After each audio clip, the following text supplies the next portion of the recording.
But God, He used it for good.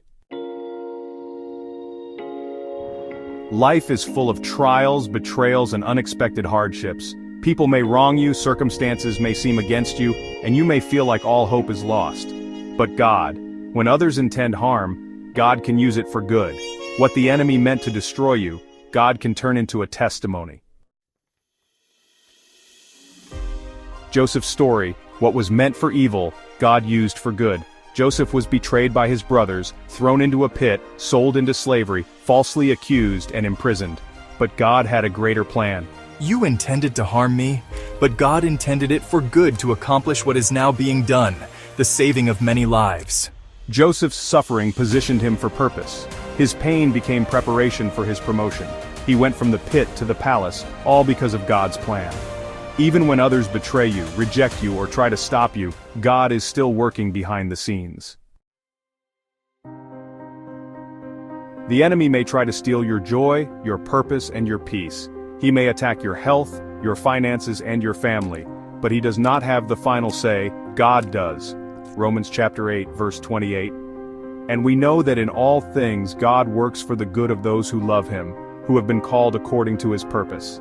That closed door? But God is leading you to something better. That heartbreak? But God is preparing you for greater love.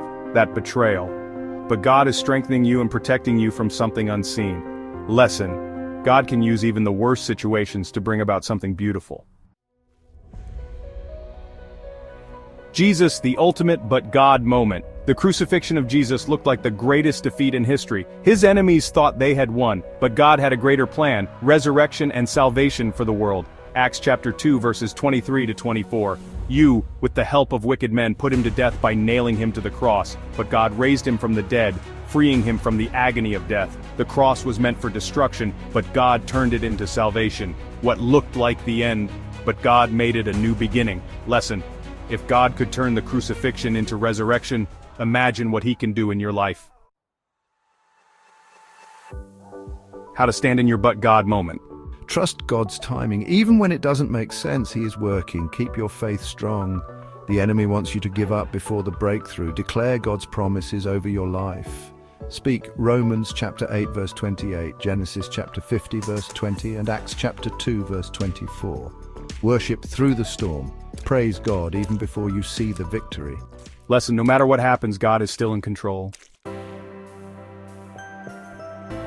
What the enemy meant for evil, God is using for good. People may fail you, doors may close, battles may come, but they will never stop God's plan for your life. Genesis chapter 50 verse 20. You intended to harm me, but God intended it for good. Hold on. Your but God moment is coming. If this message encourages you, please like, share, and subscribe to spread the good news.